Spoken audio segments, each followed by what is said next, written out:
Social media ആണ് ഇവിടെ പല രീതിയിലുള്ള യൂണിവേഴ്സുകൾ ക്രിയേറ്റ് ആവാറുണ്ട്.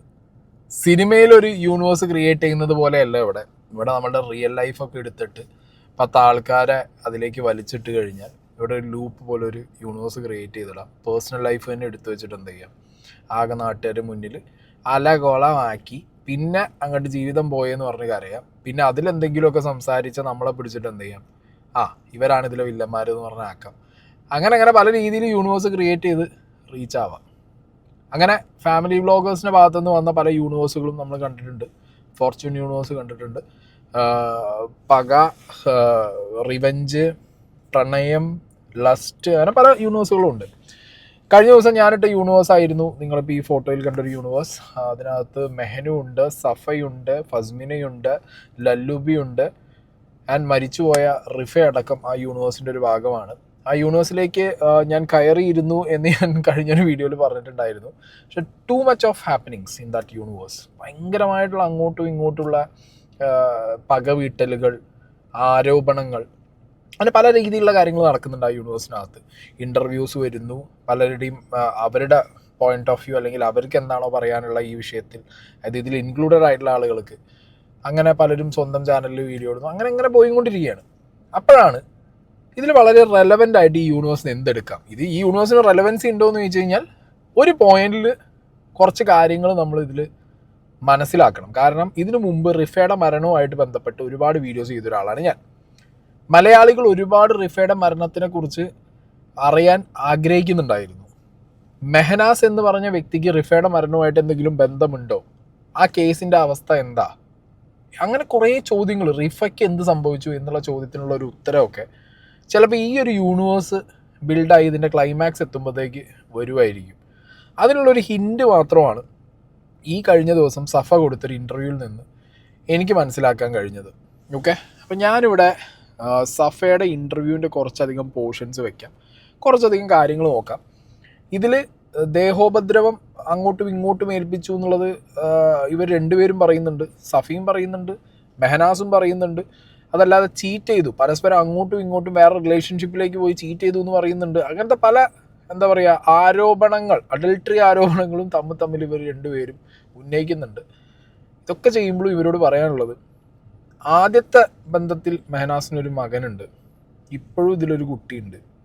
എന്തിനാടാ ഈ മര്യാദയ്ക്ക് ജീവിക്കാൻ പറ്റില്ല എന്നുണ്ടെന്നുണ്ടെങ്കിൽ ഈ കുട്ടികളെ ഉണ്ടാക്കിയിടുന്നത് എന്തിനാ, കള്ളനായ അങ്ങനെ തന്നെ ചോദിക്കുകയാണ്. ഈ മക്കളുടെ അവസ്ഥ എന്താ?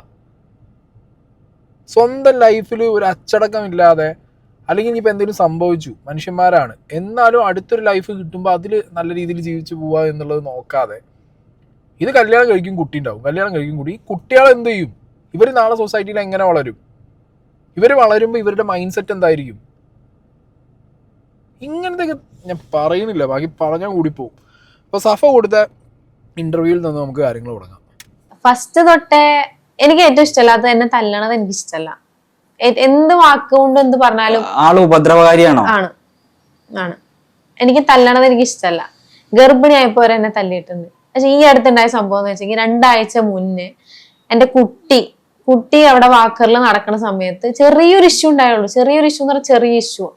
വാക്കറിൽ നടക്കുന്ന സമയത്ത് മാനുവിന്റെ ഒരു ഫ്രണ്ട് ഫോൺ വിളിച്ചപ്പോ മാനുவோட സംസാരം തെറി ടൈപ്പ്.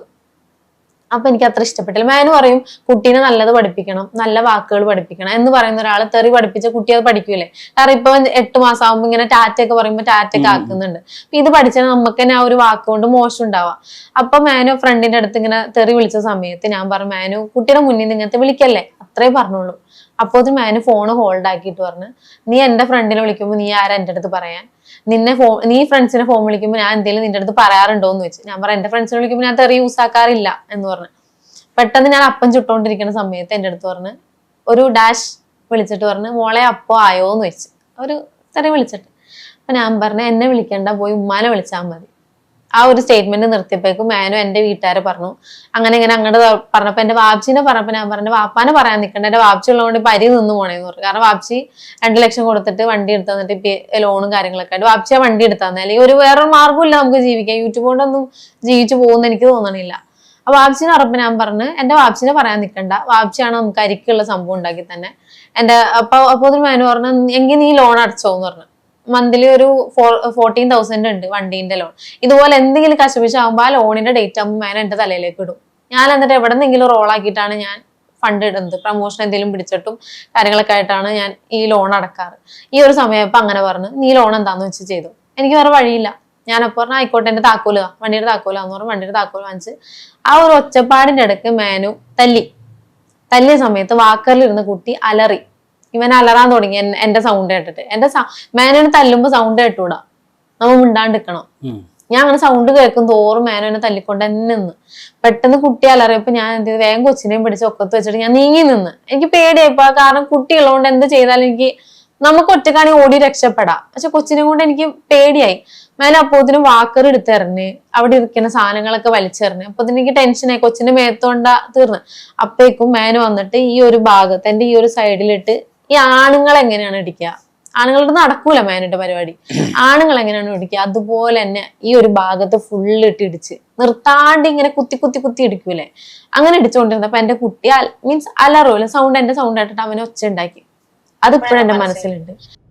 ഈ പറഞ്ഞ ഒരൊറ്റ പോർഷൻ്റെ അകത്തുനിന്ന് നമുക്ക് റിഫയ്ക്ക് എന്ത് സംഭവിച്ചിരിക്കാം എന്നുള്ള കാര്യത്തിൽ നമുക്കൊരു കാര്യം നമ്മളെ മൈൻഡിലേക്ക് വരും.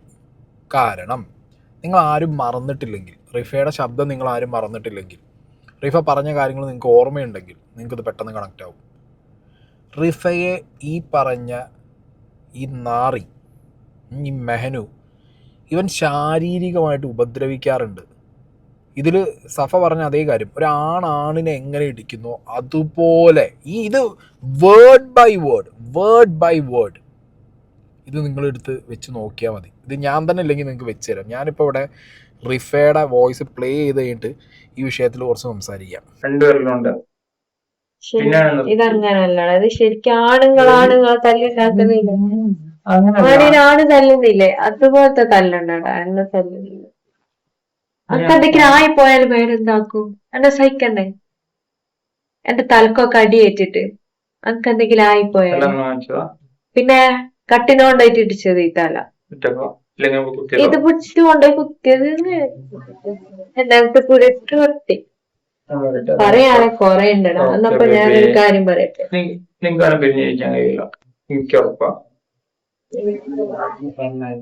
തല്ലിയിട്ടുള്ള പ്രതികാരം ഞാനായിട്ട് കൊടുക്കൂല, മറ്റുള്ളവര് കിട്ടുന്ന കണ്ടിട്ട് ഞാനിങ്ങനെ മനസ്സിനുള്ളിൽ ആശ്വസിക്കും.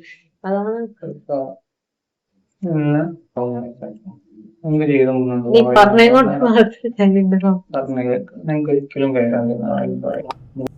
റീഫ മരിക്കുന്നതിന് മുമ്പേ സുഹൃത്തിനോട് പറഞ്ഞത് ഒരാണിനെ ഇടിക്കുന്നത് പോലെ, സഫീം പറയുന്നു ഒരാണിനെ ഇടിക്കുന്നത് പോലെ. ആണുങ്ങളടുത്ത് ഇവൻ്റെ പരിപാടി നടക്കില്ല. ശരിയാണ്, ഇവൻ ഏതെങ്കിലും ഒരു ആണിനെ പോയി തല്ലിയോട്ടെ, മോനെ ചള്ളടിച്ച് പൊട്ടിക്കും.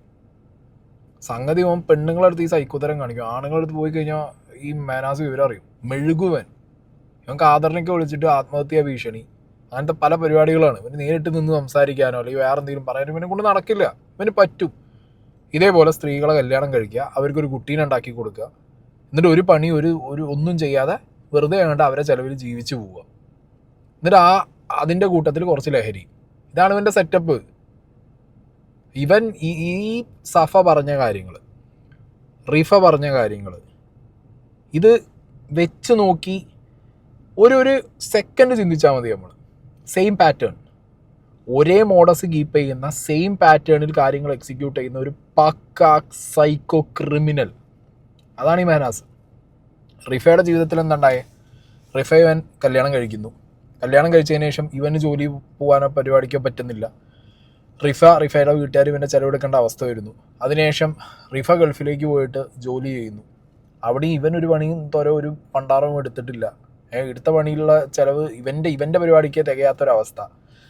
അവിടുത്തെ വാടക, അവിടെ കടം വാങ്ങിയ പൈസ, ഇതൊക്കെ റിഫ കൊടുക്കേണ്ട ഒരു അവസ്ഥയിലേക്ക് കാര്യങ്ങൾ മാറുന്നു. റിഫയ്ക്ക് ഇമ്മൻസ് പ്രഷർ വരുന്നു. അതിൻ്റെ കൂട്ടത്തിൽ ഇവൻ്റെ സംശയരോഗം, ഇവൻ്റെ തല്ലൽ, ഇവൻ്റെ ചീത്തവിളി, അതിനിടയിൽ കുട്ടീനെ നോക്കുന്ന പരിപാടി.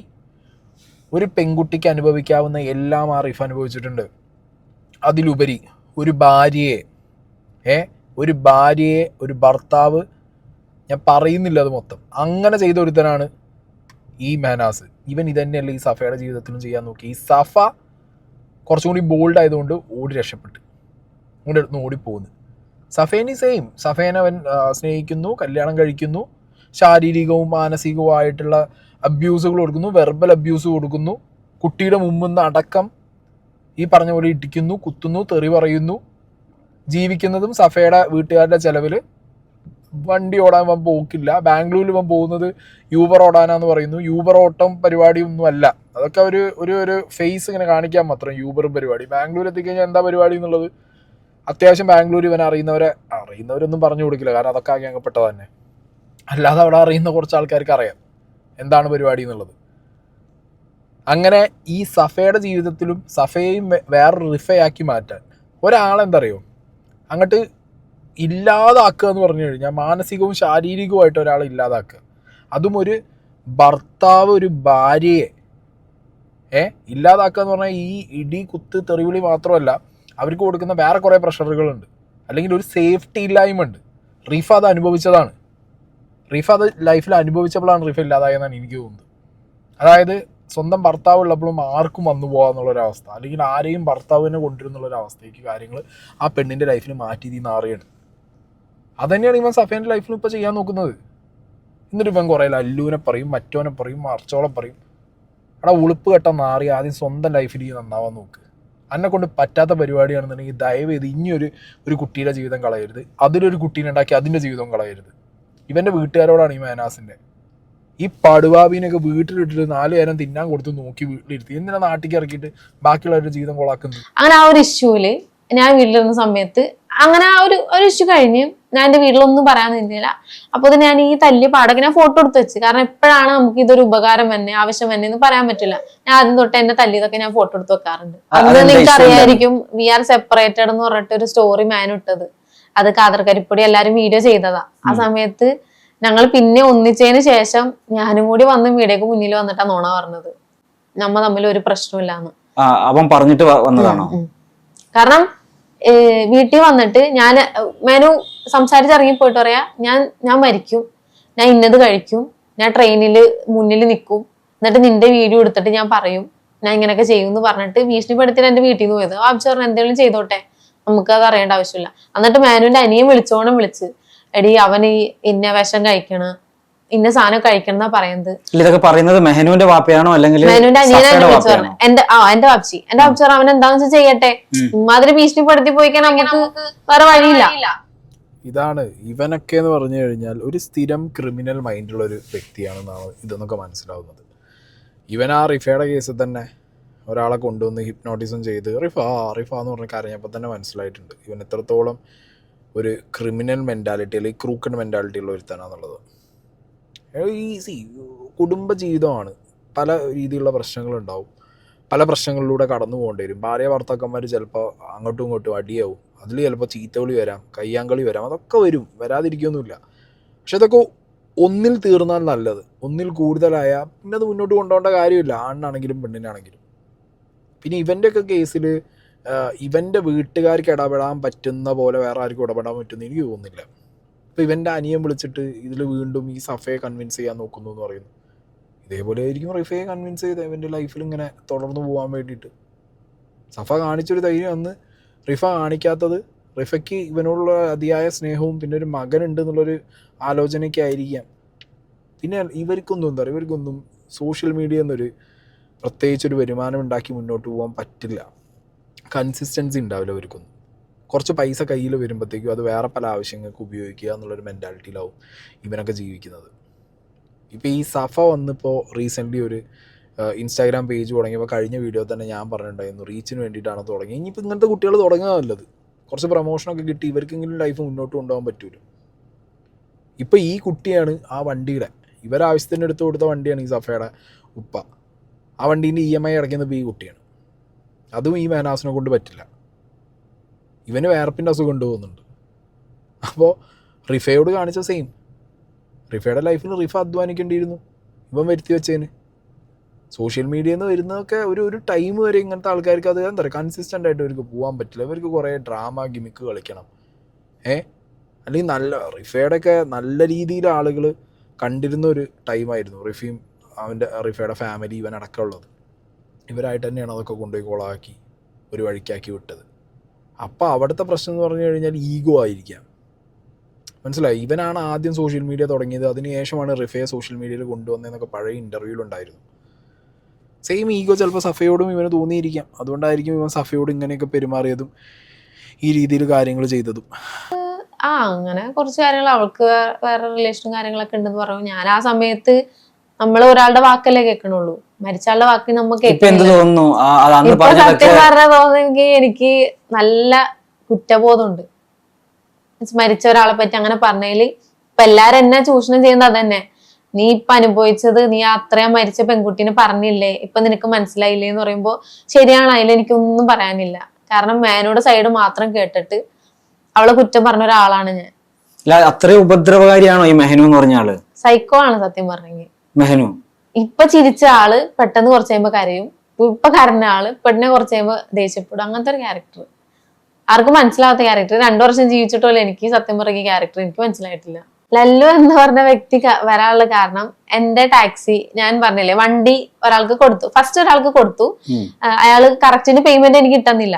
ഒരു 7 ദിവസം കഴിയുമ്പോ പറയും പേയ്മെന്റ് ഇട്ടരണ കാര്യം പറയുമ്പോൾ ഡിസ്പ്ലേ പൊട്ടിപ്പോയി, അങ്ങനെ പറഞ്ഞിട്ട് ഒരു കാരണം പറഞ്ഞൊരു പുള്ളി ഉണ്ടായിരുന്നു. അങ്ങനെ എനിക്ക് എന്റെ കുറെ EMI കാര്യങ്ങളൊക്കെ തെറ്റി പുള്ളി കാരണം. അപ്പൊ എന്റെ GPS ഉണ്ട്, വണ്ടി എവിടെ നിൽക്കണേ എന്ന് കാര്യങ്ങളൊക്കെ എനിക്ക് അറിയാൻ പറ്റും. അതിനുശേഷം അപ്പൊ എനിക്ക് ഫണ്ടിന് പെട്ടെന്നല്ല ആവശ്യം വന്നു. ആ സമയത്ത് ഞാൻ രണ്ടാമത് ഒന്നുകൂടി ഗ്രൂപ്പിൽ ഇട്ട സമയത്ത് കിട്ടിയതാണ് ഇവന്റെ ഫ്രണ്ട് എന്ന് പറഞ്ഞത്. ഞാൻ പറയില്ല, ഒരു വീഡിയോയില് ഞാൻ പറയല്ലേ മുഖം ഇങ്ങനെ പൊത്തണ ഒരു വീഡിയോയിൽ ഒരാളുണ്ടെന്ന്. അയാളാണ് വണ്ടി, നാജി എന്നാണ് പേര്. അവനാണ് ഇപ്പൊ എന്റെ വണ്ടി ഓടിക്കുന്നത്. ഓന്റെ ഫ്രണ്ടാണ് ഈ ലല്ലു. അതെനിക്ക് സത്യം പറഞ്ഞാൽ അറിയില്ല. അപ്പൊ ഇവൻ വരുമ്പോ ഇവന്റെ ബാഗില് ഈ നാജിന്റെ കുറച്ച് സാധനങ്ങളും കാര്യങ്ങളൊക്കെ ഉണ്ട്. ബാഗിൽ പുതിയ ഡ്രസ്സും കാര്യങ്ങളൊക്കെ അവൻ കൊണ്ടുവന്ന്. അപ്പൊ അവനിക്ക് പുതിയ ഫ്ലാറ്റ് നോക്കണ വരെ അവനിക്ക് വേറെ എവിടെ വെക്കാൻ പറ്റില്ല. അങ്ങനെയാണ് എന്റെ റൂമിൽ ആ സാധനം വെച്ചത്. എന്റെ ഫ്ലാറ്റിൽ അവന്റെ ബാഗ് ഉണ്ടായിരുന്നു. അതിനകത്ത് ഈ ലല്ലുവിന്റെ ടീഷർട്ട്, ലല്ലുവിന്റെ എന്താ പ്രൂഫ്, ലൈസൻസ് കാര്യങ്ങള്, ഇത് കുറച്ച് കാര്യങ്ങൾ ഉണ്ടായിരുന്നു ഇവന്റെ ബാഗിൽ ഉണ്ടായിരുന്നു. അതെങ്ങനെ അവന്റെ ബാഗിൽ എത്തിയെന്ന് അത് എനിക്കറിയില്ല. അത് അവരോട് രണ്ടാളടുത്ത് ചോദിച്ചാൽ അറിയുള്ളൂ. കാരണം ഫ്രണ്ട്സ് അല്ലേ, ഇപ്പൊ ചിലപ്പോൾ വെച്ചിട്ടുണ്ടാവന. അപ്പൊ ആ ഒരു സാധനമാണ് മേനോന് കിട്ടിയത്. എന്റെ ഡോറ് ലോക്ക് തല്ലി പൊട്ടിച്ച സമയത്ത് മേനോന് കിട്ടിയത്. ആ ഒരു ഡ്രസ്സ് അവൻ റീലും കാര്യങ്ങളും ഇട്ടിട്ടുണ്ടല്ലോ. അപ്പൊ എല്ലാവർക്കും അറിയാം ലല്ലുവിന്റെ ഡ്രസ്സാണ്. പിന്നെ പ്രൂഫിൽ തന്നെ ലല്ലുന്നുണ്ട്. അപ്പൊ തന്നെ മേനു ഫസ്മിനാക്ക് മെസ്സേജ് ചെയ്ത് കോണ്ടാക്ട് ചെയ്തു, ഇങ്ങനെ ഒരു സംഭവം ഉണ്ട്, എന്റെ വൈഫ് അവനായിട്ട് അത് ഇത്. സഫ മെഹനുവിനെ കുറിച്ച് പറയുന്ന കാര്യങ്ങളിൽ ഞാൻ പറഞ്ഞല്ലോ, എനിക്ക് കൃത്യമായൊരു ക്ലാരിറ്റി മനസ്സിലാവുന്നുണ്ട്.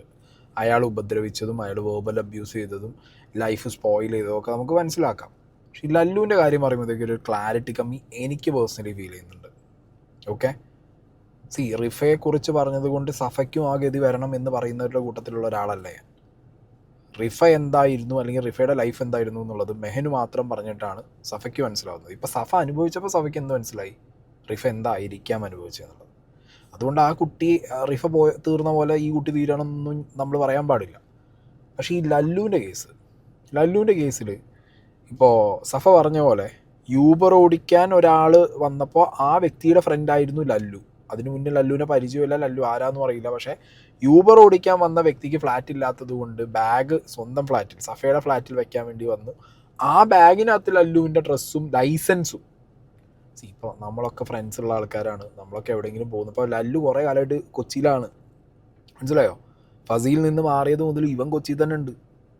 അപ്പോൾ ഈ ലല്ലുവും അല്ലെങ്കിൽ ഇപ്പോൾ വണ്ടി ഓടിക്കാൻ വന്ന ഈ നാജി എന്ന് പറഞ്ഞ ആളും തമ്മിൽ ഫ്രണ്ട് ആണെങ്കിൽ, അല്ലെങ്കിൽ ആണ് തന്നെ വെച്ചോ, ഈ ലല്ലുവിൻ്റെ ഡ്രസ്സൊക്കെ അങ്ങോട്ടും ഇങ്ങോട്ടൊക്കെ മാറിയിടും. ഈ ലൈസൻസ് എങ്ങനെയുടെ എന്തിനിടെ എന്നുള്ളത് ഒരു ചോദ്യചിഹ്നമാണ്. പിന്നെ അത് മാത്രമല്ല, ഇങ്ങനൊരു വ്യക്തി, ഓക്കെ, ഈ ലല്ലു എന്ന് പറഞ്ഞ വ്യക്തി എക്സിസ്റ്റ് ചെയ്യുന്നേ ഇല്ല എന്നുള്ളത് സഫയ്ക്ക് അങ്ങനെ പറയാൻ പറ്റുമോ? കാരണം ഫസ്മീന പറഞ്ഞിട്ടുണ്ട് സഫ ഫസ്മീനയുടെ ഫ്രണ്ടാന്നുള്ളത്.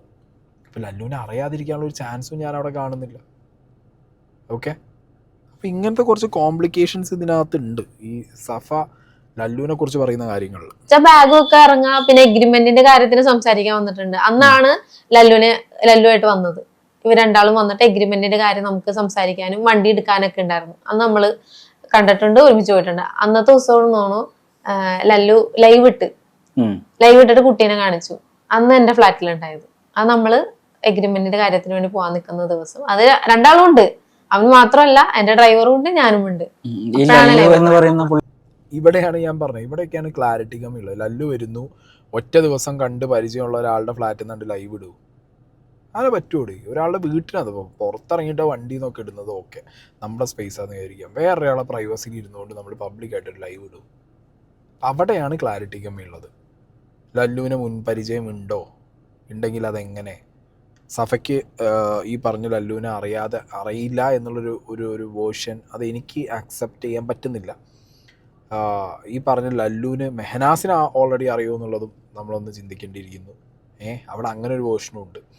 ഈ ലൈവ് കണ്ടതോട് കൂടിയിട്ട് ഈ ലൈവിനകത്ത് സഫയെയും കുട്ടിയെയും കാണിച്ചപ്പോഴത്തേക്ക് അവിടുന്ന് അത് സ്ക്രീൻഷോട്ട് എടുത്ത് ഫസ്മിനയ്ക്ക് അയക്കുന്നു. അപ്പോഴത്തേക്ക് മെഹനാസ് ഇവിടെ വരുന്നു, ബാഗ് കാണുന്നു, ലല്ലു അവിടെ ഉണ്ട് എന്നുള്ളത് മെഹനാസ് ഒരു വേറൊരു വേർഷൻ ഇറക്കിയിട്ട് വീഡിയോ ആയിട്ട് ഇടുന്നു. നേരെ മെഹനാസ് ഫസ്മിനെ വിളിച്ച് പറയുന്നു ലല്ലു എൻ്റെ ഭാര്യയെ അടിച്ചുകൊണ്ട് പോയി എന്നുള്ളത്.